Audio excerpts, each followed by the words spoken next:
자, 오늘은 교과서 142페이지 세 번째 단원 한옥의 멋과 과학에 대해서 수업을 진행하겠습니다. 자, 오늘 그 단원 밑에 선생님이 적은 서브 타이틀 보면은 가장 한국적인 것이 가장 세계적인 것이다. 네, 이렇게 적었는데 이 자료를 만든 게 사실 굉장히 먼저 만들었어요. 선생님이 한 2월 달쯤 그때 만들기 시작했는데 그때만 하더라도 그 봉준호 감독이 막 네, 상 받고 했을 때 네, 가장 개인적인 것이 뭐 가장 창의적인 것이다 뭐 이런 얘기를 했었나? 네, 그런 걸 보고 선생님도 이런 한옥에 대해서 가장 한국적인 게 가장 세계적인 것이 아닐까 그런 생각을 좀 떠올렸던 것 같아요.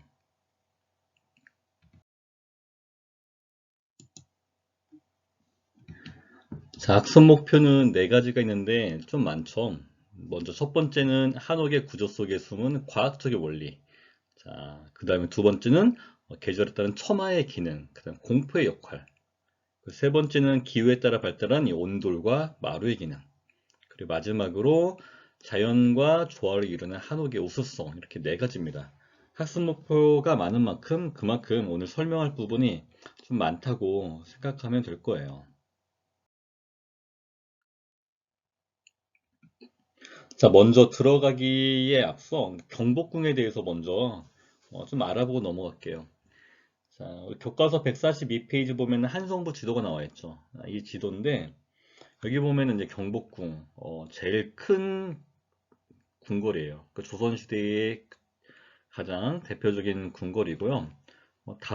이 5대 궁궐이라고 하면은 뭐 창덕궁, 창경궁, 경희궁, 경운궁까지 합쳐서 5대 궁궐이라고 하고 여기 있는 운영궁은 이제 흥성대원군이 거의 조선시대 말기에 지은 거죠. 그러니까 여기는 이제 정식 궁궐이라기보다는 그 왕이 살던 곳이 아니라 대원군이 살던 그런 공간이라고 볼 수 있죠. 그리고 이제 경복궁 좌우에 이제 종묘와 사직을 두어서 이렇게 이제 조선시대의 수도로서의 기능을 했던 거죠.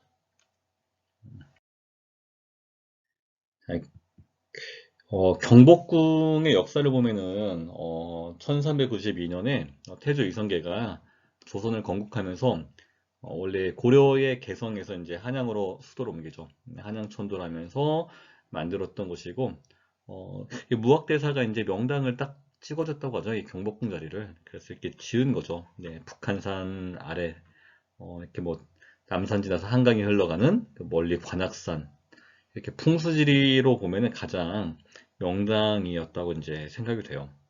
그리고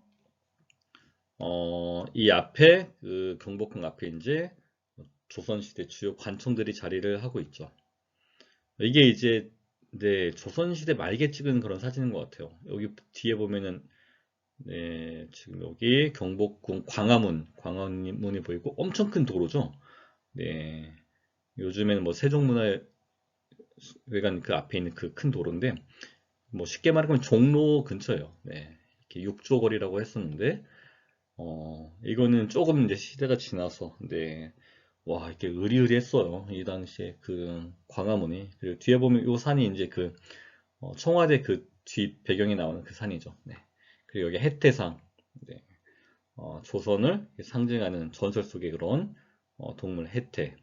이 해태는 지난 시간에도 얘기했었죠. 그 국회의사당 앞에 있는 해태사, 네, 그 같은 겁니다. 이거는 이제 오리지널이죠. 예전엔 조선시대에 만들었던 거. 그리고 이거는 이제 그 경복궁 그 박물관에 가면은 재현해 놓은 거예요. 그 당시에 이제 여기가 광화문이 되고요. 광화문 앞에 이렇게 뭐 널따란 공간이 있었고 쭉 육조걸이 있었고 옆에 이런 이제 건물들이 많았는데 이게 이제 전부 다 관청들이었던 거예요. 예. 실제로 보면 이 관청이 이제 육조골이라고 하는데 뭐 형조, 병조, 공조, 호조, 이조, 예조 이게 조선시대 육조와 그 다음에 의정부, 한성부, 삼군부, 중추부, 사원부 이런 주요 관청들이 광화문 앞에 쭉 있었다고 합니다.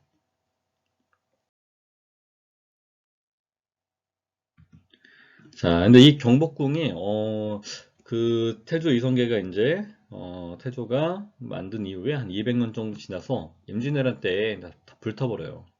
그리고 한참 뒤에 1867년도에 고종 때 다시 짓는데 다시 어마어마하게 또 만들죠. 500여 동의 건물로 만드는데 이 모습이 일제 강점기 때 대부분 또 철거를 당해요.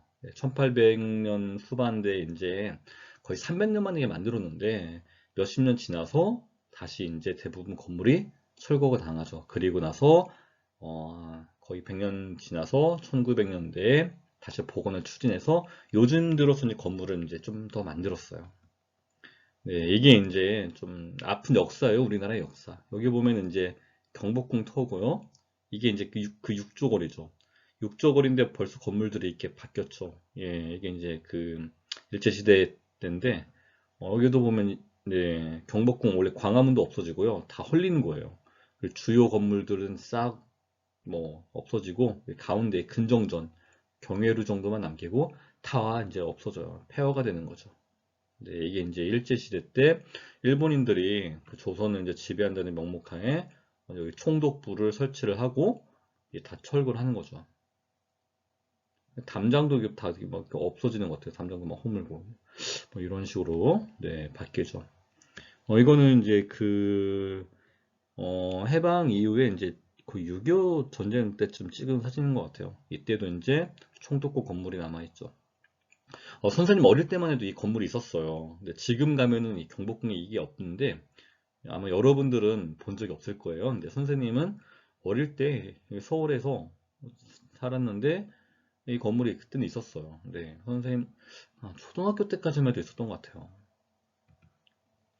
네, 이거는 이제 해방 이후에 네, 이거는 이제 대한민국 건립한 이후인데 여기 보면은 이제 광화문 없죠. 담장도 되게 이렇게 낮게 되어 있고 그리고 일본 애들이 만든 총독부 건물 그냥 있고 건물 보면 여기 근정전 있고요. 막 경회로 있고 뒤에 보면 향원정 연못 보이고 대부분 건물이 다 사라졌어요. 네, 이 공간에 500여 동의 건물이 있었다고 하는데 뭐 거의 몇 동 안 남아 있죠. 그리고 여기가 되게 이게 원래는 이렇게 담이 이렇게 지나갔던 거예요. 이렇게. 네, 근데 여기 길을 만들면서 여기서 오는 차들이 우회전하기 쉽게 담을 이렇게 허물고 여기만 덩그러니 남아 있는 거예요. 요즘에도 가면 여기 그대로 있어요. 네. 이 명칭은 선생님이 이제 예전에는 기억을 했었는데 지금은 잘 기억이 안 나네요. 이렇게 감시하는 감시탑 뭐 그런 거라고 합니다. 네. 이렇게 경복궁이 모습이 변했다가 최근에 이렇게 바뀌었죠. 예. 여기 그 총독부 건물을 다 없애버리고 광화문 복원하고요. 그리고 뒤에 건물들이 좀 많이 생겼죠. 이렇게 지금 서서히 경복궁을 복원해 가고 있는 겁니다.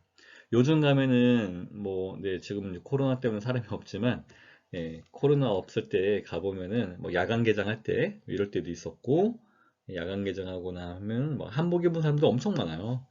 네. 여러분들도 한 번쯤 다 가봤겠죠? 경복궁입니다.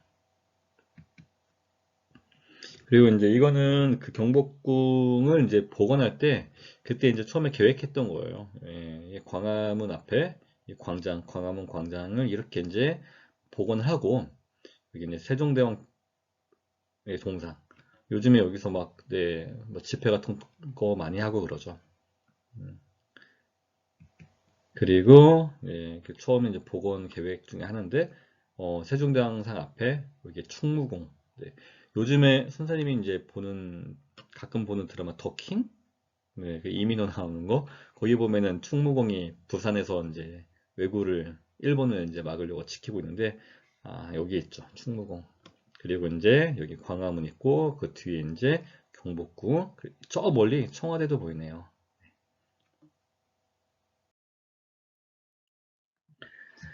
자, 이게 경복궁이었습니다. 그 경복궁을 보면은 그 앞에 이제 그 큰 대문이라고 할 수 있는 광화문부터 해서요. 흥례문, 근정문, 근정전. 이 근정전이 조선시대 왕들이 진무를 보던 그 건물이죠. 그 사극 같은 거 보면 왕이 딱 앉아 있고 그 주위에 신하들이 쭉 서 있는 그 건물이 바로 이 근정전입니다. 그다음 그 뒤에 산영전, 강련전, 교태전. 여기 이제 왕과 왕비, 뭐 황후, 네, 태후의 이제 거주 공간이죠. 이렇게 이 핵심 건물이라고 볼 수 있어요. 여기는 대칭적으로 되어 있고 나머지는 비대칭적으로.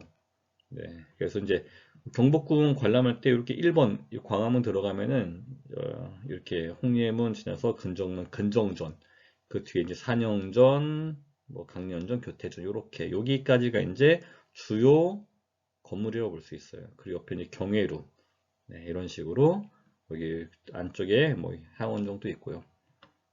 자, 이렇게 이제 관람을 하면 된다고 합니다.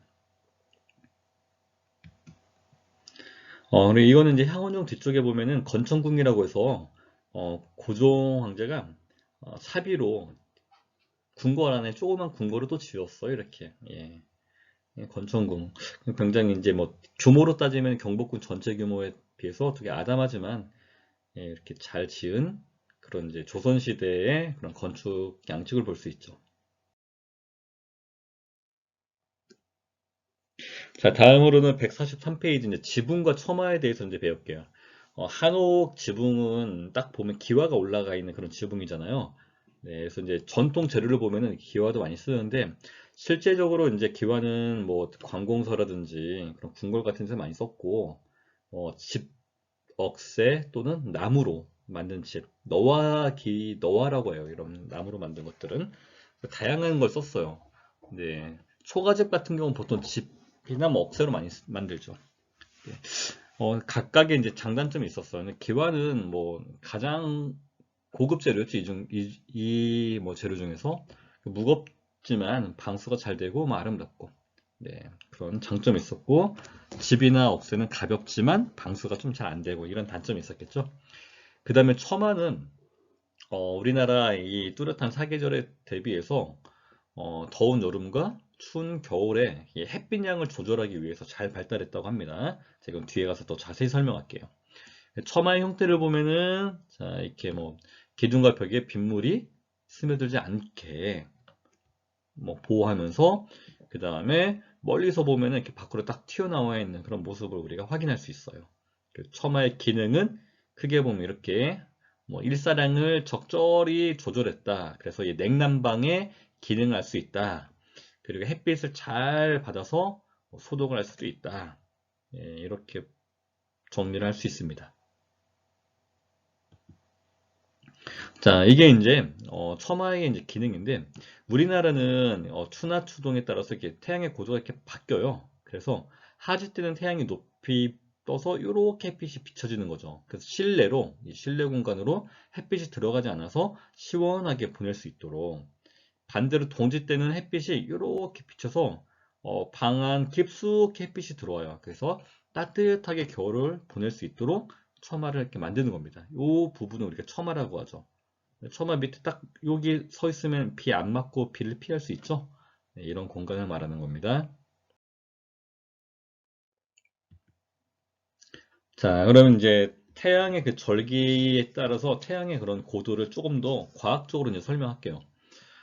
이게 이제 우리나라의 이제 태양의 이제 이동 경로인데 여기 정동쪽에서 태양이 떠서 쭉 남쪽을 지나서 정서쪽으로 질 때는 보통 봄, 가을 때.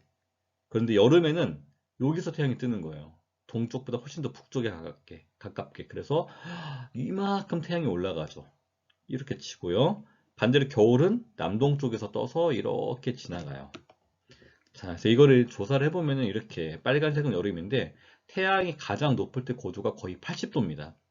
근데 파란색 겨울은 태양의 고도가 제일 높아봐야 한 30도밖에 안 돼요. 네. 여기 지평선에서 한 30도 정도 이렇게 올라온다고 보면 돼요.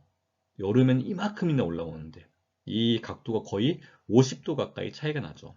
정확히는 뭐 47도인데 지구가 자전축이 23.5도 기울어져 있잖아요. 그래서 봄, 가을을 기준으로 여름은 23.5도 더 높게 떠 있고 겨울은 23.5도 더 낮게 떠 있어요. 그래서 여름과 겨울의 차이가 47도, 23.5도의 2배. 이만큼 차이가 나는 거예요. 자, 이거를 그 이과 아이들은 이렇게 배워요. 태양의 남중 고도 구하는 식인데 90도 마이너스 그 지방의 위도, 대전 지방은 36.5도 정도 되고요. 그 다음에 저기 값은 그 천체들, 뭐 별이라든지 뭐 태양, 달, 뭐 이런 그런 행성들의 그런 좌표 값인데 그 값이 태양은 다 달라져요. 플러스 23.5에서 마이너스 23.5까지 이렇게 해서 계산을 하면은 고도값이 나와죠. 그래서 여름에는 대전지방에서 보면 한 77도 정도, 겨울에는 30도 정도, 이 정도의 고도 차이가 나타납니다. 자, 이렇게 태양의 고도가 달라지면서 한옥에 햇빛이 어떻게 들어가는가 볼게요. 자, 여름철에는 이렇게 머리 꼭대기쯤에 태양이 뜨지만 겨울은 남쪽에 떠도 고도가 30도 정도밖에 안 돼요. 이런 차이가 이렇게 나타나는 거예요. 여름에는 햇빛이 머리 위에서 비쳐서 다 이렇게 지붕에 맞고 뭐 반사되거나 하겠죠. 실내로 잘 안 들어온다는 얘기예요. 근데 겨울은 이렇게 햇빛이 잘 들어올 수가 있어요. 네. 그래서 이거를 이제 조금 더 보면은 햇빛이 들어오는 이 각도가 좀 달라진다. 네. 그래서 실제로 우리가 창을 낼 때 보통 우리나라 건물은 남쪽을 향하고 있잖아요. 남쪽에 창을 낼 때 여름 태양은 이렇게 처마 끝에 살짝 걸리면은 여기까지밖에 안 비쳐요. 그래서 실내로 들어올 수 없고 겨울 햇빛은 자 이렇게 들어오면은 방 깊숙이 들어오고 직사광선이 이렇게 비치고 반사된 빛도 이렇게 비치고 해서 집안을 따뜻하게 햇빛으로 데필 수 있게 이렇게 한옥을 건축을 했다고 합니다. 이게 바로 이제 처마의 기능 중에 하나예요. 햇빛 양을 조절해서 냉난방을 할 수 있고 그 다음에 햇빛이 쭉 들어와서 실내를 소독할 수도 있다. 자, 정말 이게 처마가 되게 신기하죠. 그래서 이 처마를 낼 때 이 밑에 기둥에서 보면은 약간 30도 각도 정도 이렇게 튀어나와 있게 이 정도로 만드는 게 가장 이상적으로 햇빛의 양을 조절할 수 있는 그런 구조라고 합니다. 자, 이건 우리나라 이제 전통 그런 건물들의 지붕이에요. 여기 있는 이렇게 시옷자 옆에서 보면 시옷자처럼 생긴 맞배 지붕부터 흔히 쓰는 우증각 지붕, 네, 이렇게 양반집에 많이 썼던 팔짝 지붕이라든지 다양한 지붕들이 있죠. 네, 이렇게 뭐 여러 가지 지붕들이 있다고 합니다. 네.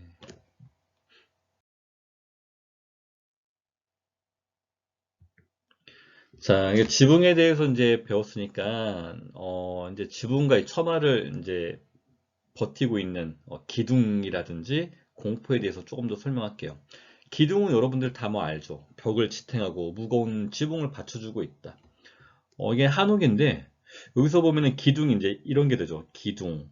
여기서 기둥. 여기 처마를 버티기 위해서 여기 끝에 나무 하나를 더 이렇게 댔어요. 처마 밑에 기둥. 아, 여기도 있네요. 이 건물 같은 경우는 처마가 이만큼이나 튀어나와 있어요. 그래서 이 부분이 무너지지 않도록 여기도 처마를 받치는 기둥이 있고 이런 기둥들은 전부 다 지붕을 버티고 있는 거죠.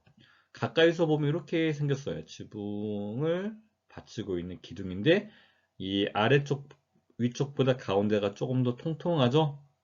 베을림 기둥인데 이게 부석사 무량수전 네, 뭐 이런 굉장히 유명한 이런 우리나라의 건축 전통 건축이에요. 베을렘 기둥으로 되게 유명한 선생님도 이제 고등학교 때 그 유홍준 교수 문화재청장도 지낸 그 교수가 쓴 나의 문화유산 답사기 그 책에 보면은 이 베을린 기둥에 대해서 자세히 설명되어 있는데 그 부분이 아직도 이제 기억이 남네요. 아, 이 기둥을 보면은 이렇게 이걸 기둥인데 이 기둥이 받치고 있는 게 이 지붕이죠. 지붕을 보면 이렇게 이 기둥 위에 대들보가 올라가요. 가로로 있는 건 보라고 합니다. 보. 조금 더 작은 거는 종보. 뭐 이런 식으로. 네. 보가 있고 그 다음에 이 보와 비슷하게 이렇게 도리가 있어요. 보하고 도리는 똑같이 이 기둥에 올라가는 그런 나무들인데 얘들은 이제 가로 세로 방향이 좀 다르죠. 그리고 자, 이 지붕이 쭉 있으면은 이 지붕 밑에 이 도리들이 쭉 있고 이 도리가 이 위에 있는 지붕을 받치고 있는 이런 모습이 한옥입니다. 그리고 이 기둥도 보면은 이 기둥을 세울 때 그냥 세우는 게 아니라 땅에 세우는 게 아니라 먼저 기단을 다지고 그 위에 초석이라고 하는 단단한 돌을 올려요. 이 돌 위에 기둥을 올리고 그리고 기둥이 지붕을 떠받칠 때 이 지붕하고 연결되는 부분, 여기가 이제 우리가 공포라고 하는데, 이 부분도 굉장히 복잡해요, 구조가. 이렇게 각 나무 부품마다 이름이 다 있는데, 자, 여기를 우리가 이제 공포라고 합니다. 그리고 기둥도 모양이 뭐 이렇게 사각형인 방주부터 해서 육각주, 팔각주, 원주, 다양한 모양이 있고요. 그 다음 이 원주도 그냥 일자로 되어 있는 원통형, 민기둥. 자, 그 다음에 여기 아래쪽이 조금 두꺼운 기둥, 민흘림 기둥, 그 다음에 가운데가 두꺼운 배흘림 기둥. 이런 식으로 기둥 모양도 다 이름이 제각각 다 있어요.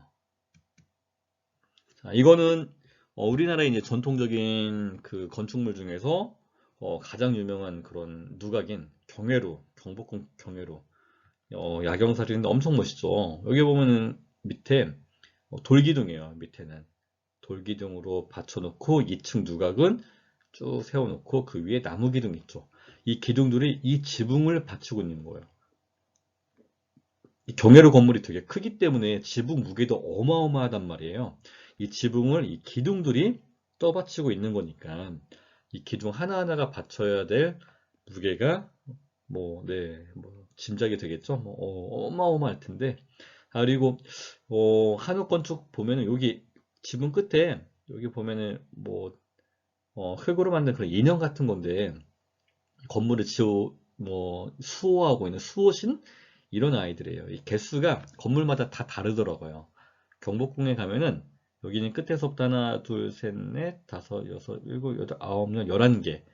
다 홀수로 되어 있어요. 3, 5, 7, 9 이런 식인데 11개, 10개 넘는 거는 아마 이 경회로 외에는 거의 없을 거예요. 네, 보통 5개, 7개, 정말 많으면 9개 이렇게 되거든요. 이 개수가 이 건물의 그런 지위를 상징한대요. 경회로 같은 경우는 정말 중요하고 네, 그 큰 웅장한 건물이기 때문에 이걸 11개까지 이렇게 올려놓은 것 같아요. 직접 가서 보면 모양이 다 제각각 다르고 굉장히 귀여워요.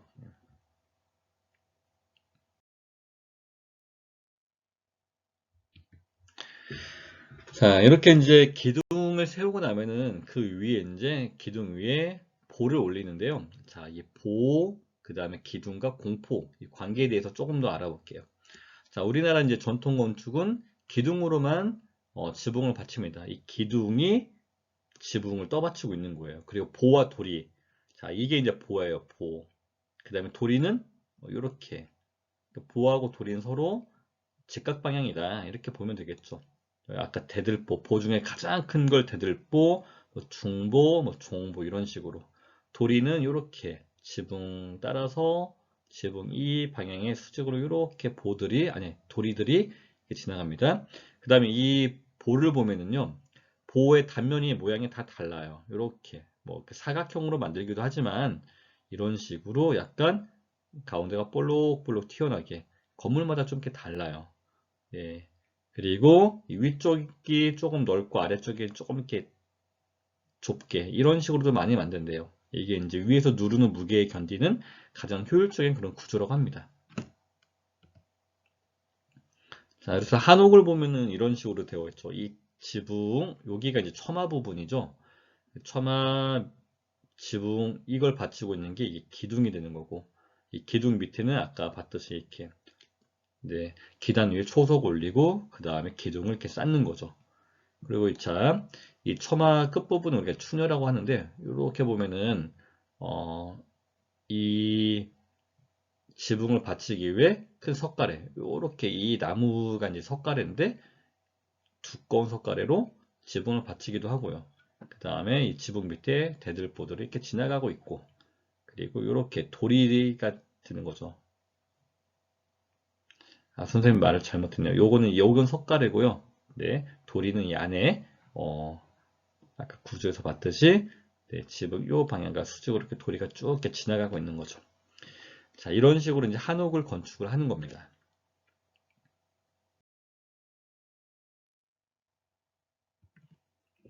자, 그리고 이제 공포를 보면은 이 공포는 기둥 밖으로 이제 뻗어나간 무거운 지붕을 이제 따로 떠받쳐주는 그런 역할을 하는 건데 이 공포의 기능을 보면은 자, 기둥에 이제 홈을 좀 파요. 그리고 보와 도리를 나무로 끼워 맞추는 거죠. 그런데 이때 기둥이 홈을 파다 보면 좀 약해져서 부러질 위험이 생기기 때문에 기둥을 좀 두껍게 만든다고 합니다. 그러다 보면은 이제 기둥이 너무 두꺼워지면은 이게 좀 건물이 지붕이 낮아져서 좀 답답한 느낌이 들어요. 그래서 이 지붕이 좀 낮아지는 거를 공포를 좀 높게 설치해서 좀 보완을 합니다. 그래서 이 공포는 지붕을 좀 높게 만들 수 있는 그런 구조물이고, 이렇게 뭐 주두, 소, 활 이런 뭐 부품들, 그 길쭉한 첨자 같은 걸로 이런 걸로 만들어서 전체적인 공포를 만들죠. 공포가 모양이 굉장히 복잡해요. 자, 이 공포도 이제 종류가 여러 가지가 있는데요. 뭐 주심포식, 그 다음에 뭐 다포식, 그리고 입공식 이런 것들이 있는데 그림으로 볼게요. 자, 주심포는 기둥 위에만 이렇게 공포, 이게 공포예요. 복잡하게 생기네. 기둥 위에만 있는 거. 얘는 다포식은 기둥과 기둥 사이에 공포가 여러 개 있죠. 공포가 많다고 다포라고 하는 겁니다. 입공식은 여기가 여기 새 부리처럼 이렇게 새 얼굴처럼 생겼죠? 이렇게 만들면 이건 입공식 이렇게 부릅니다. 자, 요게 이제 공포 실제 그런 모형이에요. 한옥 박물관에 있는 건데 입공식 같은 건데 굉장히 구조가 복잡하겠죠. 원래 이 기둥 위에 지붕을 바로 얹으면은 여기서부터가 지붕인데 공풀이 이만큼 쌓아서 지붕 이 위에 있는 거예요. 그럼 이만큼 더 지붕을 높게 설치할 수 있는 거죠. 이거는 이제 선생님이 그 공포 이미지를 인터넷으로 검색을 하고 있는데 사실 이거 퍼온 거라서 저작권에 걸릴 수도 있는데 네, 이거 무슨 화면 같아요? 이게 게임 화면이죠. 마인크래프트. 누가 이걸 만들고 있어요. 한옥을 만들고 있더라고요. 자기가 그래서 한옥, 예, 이렇게 기둥 세우고, 저 공포 만들었다. 이렇게 해서, 스샷 찍어가지고 올려놓은 거를 선생님이 봤는데, 와, 진짜 마인크래프트 세상은, 우리의 상상을 뛰어넘는 것 같아요. 이걸 블록 하나하나 쌓아서 지금 한옥을 만들고 있는데, 이 위에 지붕까지 올려놓으면 정말 멋진 그런 한옥 건물 될 것 같아요. 자, 그럼 교과서 보면서 이제 탐구 활동 볼게요. 공포 살펴보기 145페이지 있는 건데요. 자, 첫 번째 건물에서 이제 기둥포 도리 배치를 살펴보자. 자, 기둥이 이렇게 있죠. 기둥을 이렇게 가로로 연결한 거. 이걸 우리가 보라고 합니다. 제일 큰 걸 대들보, 뭐 중보, 종보 이렇게. 보가 들어가면 이거는 기둥 위에 가로로 올린 거. 그 다음에 이 보와 수직 방향 도리 쭉 길게 도리가 이렇게 지붕을 받치고 있는 거죠.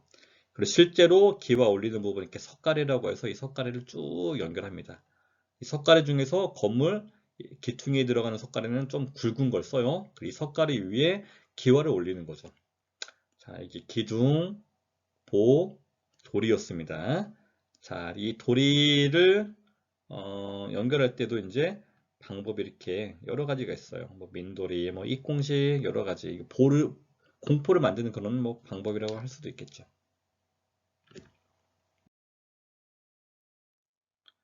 그다음에 두 번째는 보와 도리가 기둥과 다른 높이로 설치된 건물에서 공포를 찾아보자. 자, 여기 건물은 여기가 이제 공포가 되는 거죠.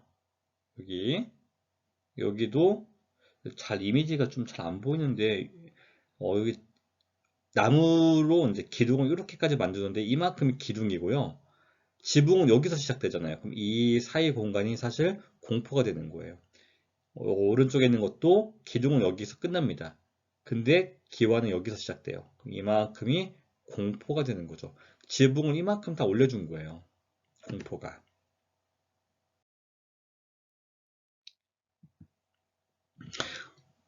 자, 그리고 이제 이거는 현대 건축물에서 공포와 같은 역할을 하는 구조물. 이게 이제 공포죠. 이렇게 막 떠받치고 있는 거. 이렇게. 여기도 이렇게 공포. 이게 공포예요. 지붕 받치고 있는 거. 여기도 이게 공포가 되는 거죠. 네, 근데 왼쪽에 있는 거는 이게 지붕을 받치는 게 아니라 아예 건물 자체를 이제 받치고 있네요. 네, 이렇게. 자, 이런 게 이제 공포와 같은 역할을 하는 구조. 자, 탐구 활동의 이제 마지막 그 토의하기 부분인데, 첫 번째는 포화도리가 기둥에 바로 연결될 때 불편함은 지붕이 낮아질 수도 있고 기둥에 의해서 건물이 이제 조금 답답해 보이는 거죠. 그래서 이런 불편한 점을 해결하기 위해서 공포를 설치해서 지붕은 좀 더 높게 설치한다. 이렇게 얘기를 했었죠. 그 다음에 자, 두 번째, 공포를 통해 천장의 무게가 어떻게 전달되는지. 자, 실제로 말하면은 그 지붕의 무게예요. 지붕의 무게가 기둥으로 잘 전달될 수 있도록 공포를 설치하는 거죠. 그래서 한옥 건물은 기둥이 지붕을 떠받치고 있다라고 얘기할 수 있는 거고요. 세 번째는 조금 전 사진에서 우리가 확인을 했었습니다. 자, 그 다음에 144페이지 밑에 있는 온돌과 마루로 갈게요. 자, 여기는 건물을 이제 보면서 설명할게요. 146쪽에 있는 명제 윤승모택. 요즘에도 이제 가볼 수가 있대요. 자, 이렇게 생겼는데 교과서 이미지랑 조금 다른 좀 더 쨍한 느낌의 그런 사진인데요. 자, 여기 보면은 기둥이 있고요. 자, 여기가 이제 석가래예요. 여기는 이제 공포가 사실 많이 들어가 있는 건물은 아닌 것 같아요. 그래서 이 기둥 위에 여기 이게 이제 대들보가 되네요. 보 있고 위에 공포가 이제 여기는 많이 들어가 있진 않아요. 자, 이게 이제 명제 윤승모택 이렇게 네 건물 배치도인데 지금 조금 전에 본 건물은 이 건물 하나 본 거예요. 그리고 선생님이 볼 때 여기 뭐 연못도 있고요. 이렇게 주변에 나무와 산책로도 있고 사실 근데 얘들이 뭔가 있어요. 이렇게 팔자 뭐 사슬 같기도 하고 뭐 예. 이게 뭔가 했더니 이게 나중에 보니까 장독대더라고요. 와, 장독대가 이렇게나 많이 있는 그런 집인 것 같아요. 네, 좀 감상하겠습니다. 명제 연승 고택입니다. 아, 여기는 이제 공포를 사용하진 않았어도 지붕을 이렇게 높게 좀 들었죠. 네, 좀 답답함을 없애기 위해서 이렇게 지붕이 닿게 좀 들려 있습니다. 이 안쪽에 있는 건물들은 네, 여기 보면은 뭐 여기 보가 있는데 보도 다 보이네요. 이게 장독대. 네, 옆에 역시 종갓집은 이렇게 음식은 장맛이라고 이렇게 여기 이제 초가집에서 뭐 이렇게 체험 같은 것도 할 수 있나 봐요.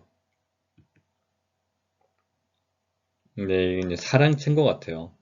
네, 이렇게 누마루도 있고, 네, 참 아름답습니다. 네, 이렇게 산책길도 있고, 옆에 여기 연못도 있고요. 소나무도 이렇게 많이 있고, 네.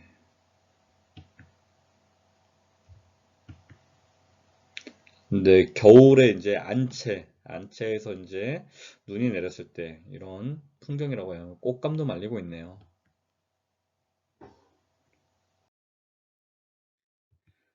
자, 이렇게 이제 한옥 건물을 만드는데 보통 이 땅 위에 기단을 다지고 주춧돌을 세우고 그 위에 기둥을 올리고 그다음 지붕을 이렇게 설치를 합니다.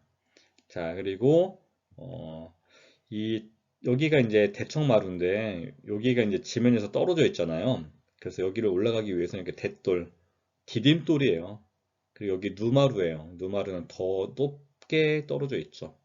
이 누마루, 마루는 사실 온돌이 없어요. 그래서 그냥 서늘하게 겨울에는 좀 난방이 안 되기 때문에 마루 위에 있는 누마루 위에 있는 이런 데서는 생활하기가 좀 어려울 수 있죠. 주로 여름철에 주로 생활할 수 있는 그런 공간입니다. 자, 그리고 우리나라는 전통적으로 이제 온도를 많이 이용하는데, 뭐, 더위나 이 추위가 이제 굉장히 뚜렷한 사계절을 갖고 있는 그런 환경이잖아요. 여기에 이제 순응하면서, 그리고 자연을 잘 이용하면서 건물을 지었어요. 네. 전통 가옥들의 구조를 보면은 여름철에 좀 생활하기에 좀 편리한 공간도 있고 반대로 겨울철에 따뜻하게 지낼 수 있는 그런 공간이 섞여 있어요. 그래서 여기 보면 이게 마루, 그 다음에 대청마루. 이런 데는 여름철에 시원하게 지내는 공간이고요. 안방, 이런 방은 겨울에 시원하게, 아니, 겨울에 따뜻하게 보낼 수 있는 그런 공간이 되는 거죠. 자, 그래서 온돌과 마루를 알아보기 전에 일단 한반도의 그런 기후, 여름철 대륙성 기후와 여름철 해양성 기후와 겨울철의 대륙성 기후. 자, 이게 다 성격을 띠죠. 뭐, 그런데 어느 한쪽에 치우치지 않고 그 중간 성격이라고 하는데, 그 중간 성격이라는 거는 두 가지 성격을 다 갖고 있다. 이렇게 볼 수도 있습니다. 네, 그래서 겨울은 춥고, 여름은 따뜻하고, 무덥고, 그리고 여름과 겨울철에 햇빛의 양, 일조량과 비 오는 강수량의 편차가 굉장히 큽니다.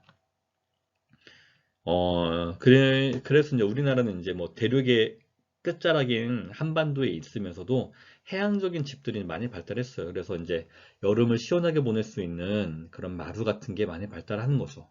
그리고, 어, 북부 지방하고 남부 지방도 달라요. 북부는 좀 추우니까 주로 온돌이 발달하고, 남부는 마루가 발달하고, 자, 이런 다양한 한옥 구조를 보입니다. 그래서, 여러분들 이런 거 사회 시간에 많이 배우잖아요. 네. 북쪽 지방은 마루가 거의 없어요. 네. 그리고 건물도 이렇게 막 창도 크지 않고 이렇게 방방이 이렇게 막 붙어 있고, 그런데 남쪽으로 갈수록 점점점 마루가 커져요. 이렇게 빗금친 데가 마루거든요. 남부 지방 같은 경우는 이게 대청마루, 큰 마루죠. 이렇게 바람이 통하게, 여름철 솔솔 바람 통하게 이렇게 많이 만듭니다.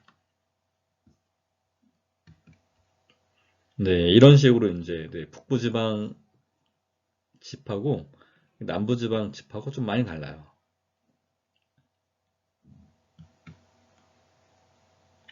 그리고 이거는 뭐 사랑채, 뭐 안채 이런 거 보니까 사랑채는 뭐 남자 주인 생활하는 거 뭐 이런 식으로 되어 있더라고요. 네.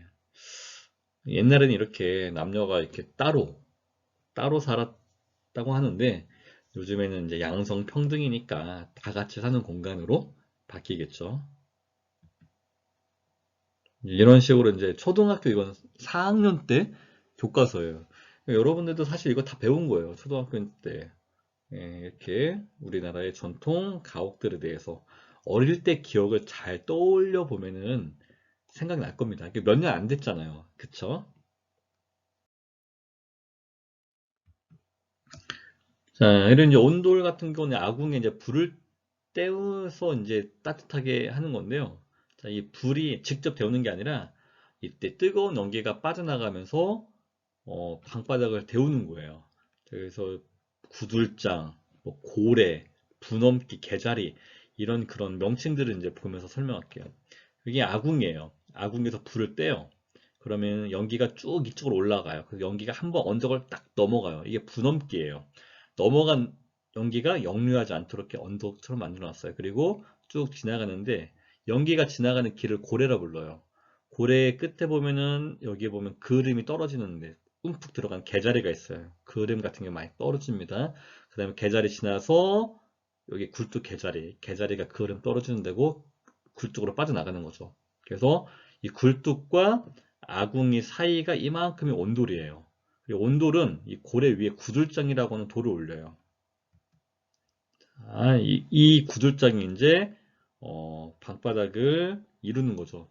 살짝 경사가 져 있어요. 이게 온돌이 연기가 빠져나가면서 이게 경사가 안 져 있으면은 연기가 보통 위로 올라가잖아요.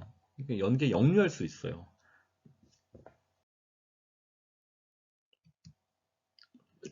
자, 그래서 이 온돌 때문에 우리나라는 이제 좌식 생활에 적합한 그런 환경을 갖고 있고요. 그리고 열의 전도복사 대류를 적절하게 이용해요. 그래 아궁이 쪽은 아랫목, 그리고 굴뚝 쪽은 윗목인데 아랫목이 따뜻해요. 그래서 어릴 때 선생님들이 할머니 집에 가면은 이 정말 아궁이가 있던 집이었는데 네, 할머니께서 손자 왔다고 겨울에 추우니까 아랫목에 손 넣어라. 그래서 아랫목에 이제 이불 같은 거 깔아놓고 네, 그렇게 살았던 기억이 나요. 자, 여기 보면 이제 이게 연기가 지나가는 고래예요. 이 위에 이런 돌을 올리는데 이게 구들장이에요. 이 위에 황토 같은 걸 발라서 방바닥을 만드는 거죠. 여기도 보면 고래가 쭉 이렇게 있죠. 연기가 지나가는 길. 여기는 고래를 이렇게 방사형으로 설치를 한 거예요. 이게 다 고래예요. 그리고 위에 있는 넓은 이 판처럼 생긴 돌이 구들장이에요. 그래서 이 위에서 막 뛰어놀면은 이 돌이 막 무너지곤 할 수 있어요. 그래서 어릴 때 뭐 할머니네 집에서 막 뛰어다니면은 뭐 구들장 무너진다, 뭐 뛰지 말아라 이런 얘기를 들었던 것 같아요. 자, 그리고 여름철은 이게 마루에서 이제 주로 생활하죠. 시원하게 보낼 수 있으니까요. 근데 온도보다 천장이 높아서 뜨거운 공기가 뭐 상승할 수 있다. 쾌적하다. 그리고 이 복합문을 석가래 밑에 걸어서 개방된 공간을 연출한다. 자, 이 복합문 정말 재밌습니다. 이게 이제 대청마루예요. 이게 마루는 보통 이렇게 나무로 되어 있죠. 뻥 뚫린 공간인데, 그냥 이렇게 집안 공간이 뻥 뚫렸어요. 이렇게 문도 달려 있는데, 이 문이 이쪽인 닫으면은 이제 뭐 이렇게 벽처럼 되죠? 근데 이쪽은 뻥 뚫려 있잖아요. 근데 이게 그냥 1년 내내 뚫려 있는 공간도 있지만 이런 식으로 문을 이렇게 접어서 천정에 매닫는 거예요.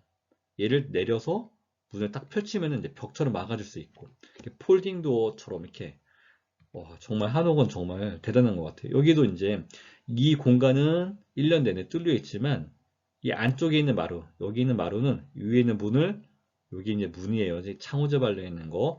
얘를 딱 내려서 이 벽을 다 막을 수 있는 거죠. 막고 나면 이렇게 바뀌는 거예요. 이렇게. 그러면 겨울에는 이렇게 닫아놓고 지내고 여름에는 이걸 열어놓고 지내고, 네, 계절에 따라서 가변형 벽체가 되는 거죠. 자, 설명을 굉장히 오랫동안 하고 있는데, 네, 이제 거의 끝나갑니다, 여러분. 자, 그리고 이제 한옥의 마당. 한옥은 이렇게 마당이 있죠. 막 강아지도 키우고, 막 닭도 뛰어놀고 하는 데인데, 나무를 심지 않는데요. 한옥은 주로. 나무 심지 않아서 주로 흙과, 나무로 된 집보다 빨리 가열되고, 그리고 여름철에는 햇빛에 가열된 공기가 상승하니까 그 부분을 채우기 위해서 대청에서 바람이 불어서 인공적으로 대기를 순환시키는 거예요. 네, 그래서 환기도 잘 되게, 그리고 여름에 좀 집안을 좀 시원하게 지낼 수 있게 만드는 공간이고요. 그 다음에 혼례나 장례를 치르기 위한 그런 공간, 또는 김장이나 곡식을 말리는 그런 작업 공간, 김장도 담그고 뭐 떡방어도 찍고, 네, 그렇게. 그리고 주로 흰 모래를 깔아서 물 빠짐이 잘 되게, 비가 와도 질퍽하지 않게 햇빛이 반사돼서 간접 조명의 효과 이런 걸 누렸다고 합니다. 이게 이제 전통적인 마당이에요. 흰 모래를 깔아서 이렇게, 네, 만드는 거. 마당. 나무를 안 심었어요. 마당은 그냥 흙인 거예요, 모래. 자, 여기까지가 이제 선생님이 뭐 조사했던 건 내용인데요. 아, 이건 전통 한옥인데 창살 문양이 너무 예뻐서. 자, 그리고 이제 148페이지 가면 장경각 나오는데 장경각까지 하고 마칠게요. 장경각은 이제 팔만대장경을 보관하고 있는 거예요. 네. 경남 합천 해인사에 있고요. 온도는 연교차가 15도 이내. 여름과 겨울에 온도차가 심하지 않습니다. 여름에는 온도가 뭐 30도 이상 올라가고 겨울에는 영하로 떨어지면 30도 이상 벌어질 텐데 장경각 내부는 그렇게 심하진 않대요. 습도도 일정하게 유지되고. 자, 이 집안을 만들 때 이 집안 밑에 숯과 회, 백토, 모래, 소금을 섞어서 집안을 다진 다음에 건물을 올렸다고 해요. 그 창살이 동쪽과 서쪽, 남쪽과 북쪽이 다 다르다고 합니다. 그리고 내부에서 향을 피우면 연기가 내부 공간을 한 바퀴 쭉 돈다고 해요. 그러니까 실내 환기가 잘 되는 거죠. 그리고 이 장경각을 대체하려고 콘크리트로 새로운 건물을 만들었는데 이 새로 만든 건물에 냉난방 장치를 다 설치를 했는데도 온도 습도 유지가 좀 어려웠다고 해요.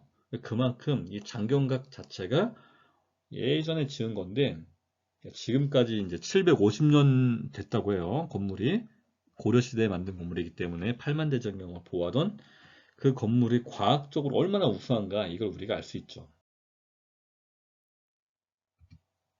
자, 이거는 이제 내부 공간이에요. 장경각 내부 공간. 이렇게 여기 보면 이렇게 뭐 책꽂이처럼 되어 있는데 이 안에 이제 팔만대장경에 스님이 들고 있는 이게 이제 8만 개 있다는 거죠. 네. 그리고 이렇게 뻥 뚫린 것 같은데 실제로 보면 이게 창살이 있어요. 그래서 건물 내외부에 공기가 자연스럽게 통할 수 있게. 그런데도 내부 공간의 온도 차이가 여름과 겨울에 그렇게 차이가 나지 않는다. 이게 정말 잘 만든 건물인 거죠. 네. 이게 이제 배치도인데요. 여기 길다란 건물이 두 동이 있어요. 근데 여기 있는 창살하고 반대쪽하고 다르죠. 쉽게 말해서 여기가 이제 팔만대장경이 보호되어 있는 길다란 건물 두 개인데 이 방향에 따라서 이 남쪽을 향하고 있는 창과 북쪽을 향하고 있는 창이 이 창살이 좀 다르게 설치가 되어 있는 거예요. 자, 이게 해인사 이제 전경인데 여기 보면 이 큰 건물이 이제 대웅전이고요. 이쪽에서 쭉 올라오면은 이 건물을 이렇게 만나게 되는데 여기 있는 끝에 여기가 이제 장경각이에요. 길다란 건물 얘하고 이 안에 8만 대장경이 지금 보호가 되어 있고요. 이거를 옮기려고 콘크리트로 이제 건물을 새로 만들었지만 이 옛날에 만들었던 건물만큼 성능을 내기가 어려웠다. 이런 얘기가 있습니다. 자, 이제 오늘 내용 이제 정리를 할게요. 자, 첫 번째는 이제 계절에 따라 달라지는 태양고도에 따른 처마의 기능. 자, 처마가 하는 역할이 햇빛의 양을 조절하는 역할도 했고, 그래서 일사량 조절로 냉난방 기능과 그 다음에 햇빛을 적절하게 이용해서 살균 기능을 했었던 거죠. 그 다음에 두 번째, 온돌과 마루의 기능을 열의 이동으로 설명해 보자. 자, 온돌 같은 경우는 그 아궁이에서 나무 같은 걸 떼어서 연기를 발생시켜서 이 연기가 구들장 밑을 지나가죠. 그러면서 따뜻하게 바닥을 데펴주는 그런 역할을 했었고요.